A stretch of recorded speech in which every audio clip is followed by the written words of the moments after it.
Well, we're at the stage of getting these tractor tires, the rims painted. And so right now I just wanted to show you real quick kind of how I'm painting or how I'm taping these off, because honestly I think that's probably the biggest headache of this. Maybe sanding is a bit of a headache too. You can see I've got a lot of this already dulled up and sanded. I've sanded quite a bit of the finish off of it. In regards to thinning this paint down, I've thinned it down really close to the metal. And in some places I've broke through to the metal. But anyways, that's not what we're talking about right now. Right now I just want to show you how I'm doing this.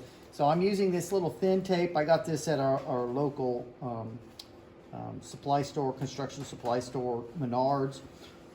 And I'm using this to get close because this allows me to kind of turn that radius of the rim a little easier. And then what I'm doing is, because this doesn't stick very well, I mean, it's not got a lot of stickum on it. It'd peel off in no time, I'm sure.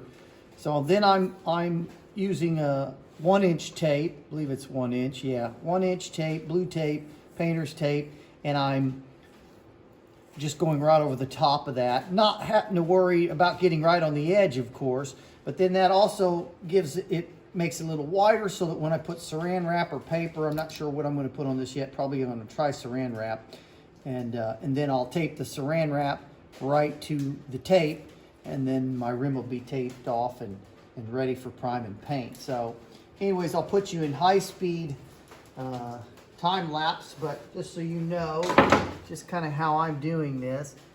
It's still a trick even with this thin tape, because you got to kind of pull it into the rim just a little bit as you run that radius around it. And my goal obviously is to get it as tight to the rim as possible. But it does take a little bit of time.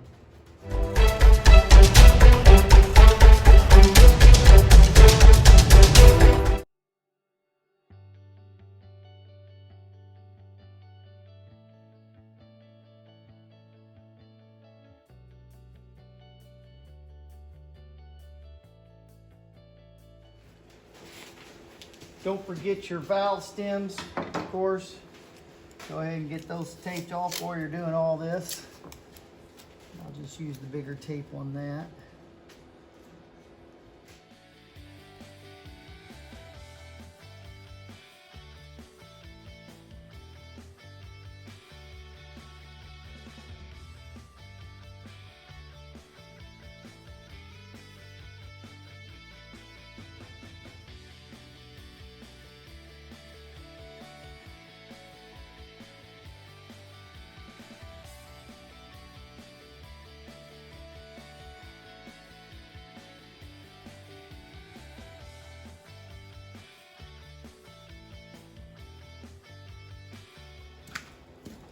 One thing I'll say as I turn this around is when taping these rear rims off, I stopped using the green tape because it just wasn't sticking and went with only blue.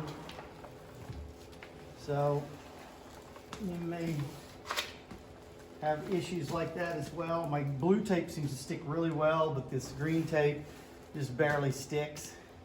And so I elected to go with just the blue. It doesn't curve as easy, but it's doing the job. It won't be perfect. I'm sure I'll have a little paint in on the tire in places.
Well, guys, we've got everything prepped up and ready to go for paint. Actually, I shouldn't say paint, I should say primer. So we're gonna first put a primer coat on these. We're in my makeshift paint booth, of course. I've got the plastic all pulled down, and there's my vent. So create an updraft there, get my fumes and all that out.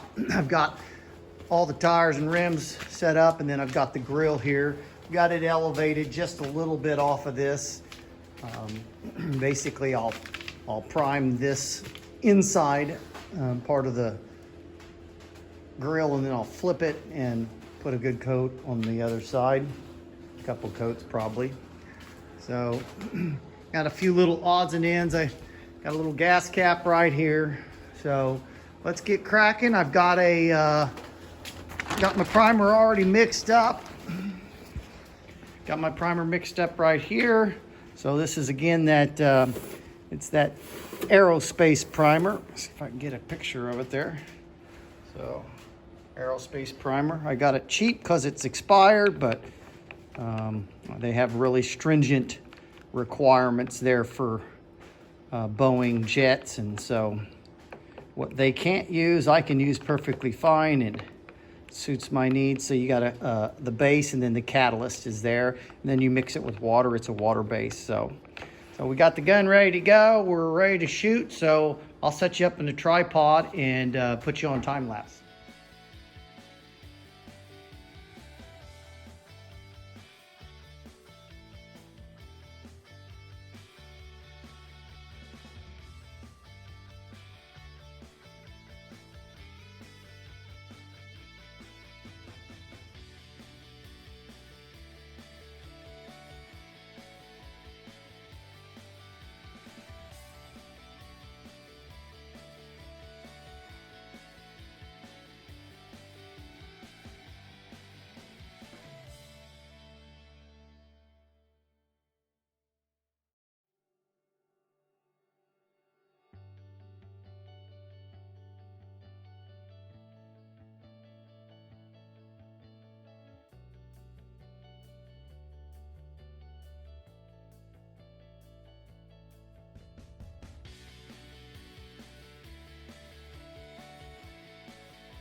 Well, everything's primed now, guys.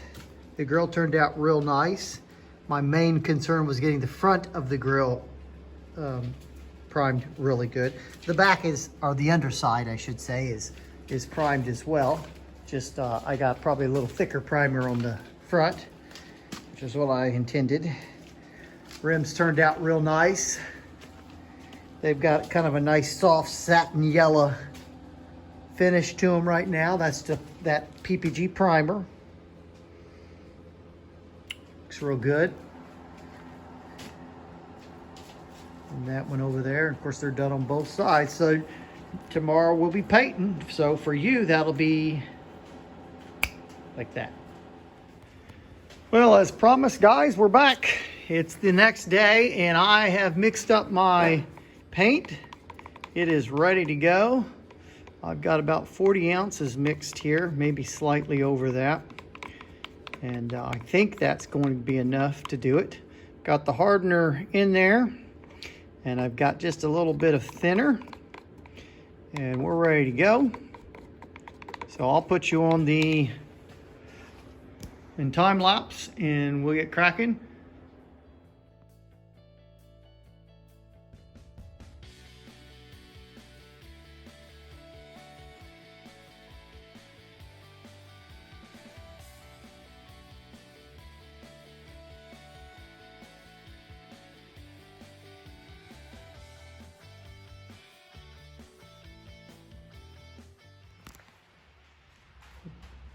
All right, guys, so the painting is done. That paint looked different in a can. You know, once you spray it, it lightens up a little bit. It's actually really beautiful. I'm not sure how the color will show up on camera, but it's just a kind of a light mint green, and beautiful.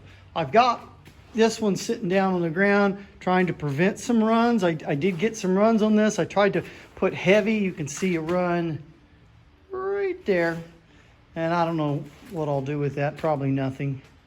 And then I've got a pretty good run right at the base. You can see it right there.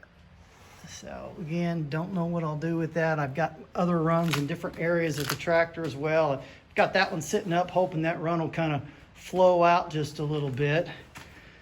I had, and I think I got it on camera, I think it was in time lapse, so you guys probably didn't even see it.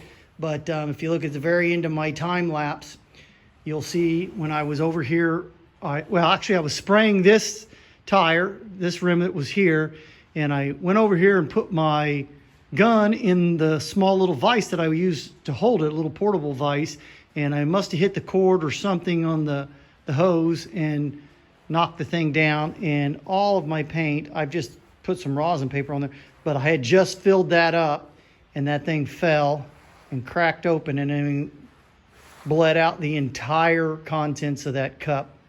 So I had to mix more, which I'm kind of glad I did mix more, but it caused me to have some issues because I had dried a little bit on some of these. So like on the back side of this rim, this one's particularly bad. It's got some dry spray, and I'm sure I won't probably be able to show you very well, but back in there, it's where you can see it's kind of got a dusting, so it's a little dull on the inside of the rim, but I'm not going to get overly concerned. The front rims turned out great.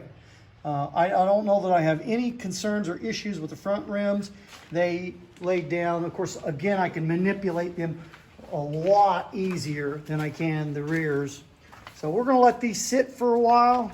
I've got the shop pretty warm right now. The grill was probably the most difficult, believe it or not, to not have runs. I got a little bit of a run right here and a run right there. So not sure what I'll do with some of those runs. To be honest with you, I'll probably not do a lot with them because they're going to be somewhat difficult to see. But I wanted to make sure I got a heavy coat on this. You know, obviously I put more than one coat. I put 3 coats on. And I wanted to get a good heavy coat on this fiberglass grill just to protect it. So I've got good heavy coats on the inside, which I wasn't worried about, you know, runs or anything on the inside. And then, you know, the outside, obviously I wanted it to look a little bit nicer. But my areas where I did the work at, unfortunately, is going to have some runs on it. Oh, not this one's not too bad. The other one's worse. But it turned out real nice. Got a lot of shine to it. And the color is really beautiful. So, all right, next thing we'll do is we'll let these dry overnight. And we'll look at them in the morning and see how they look.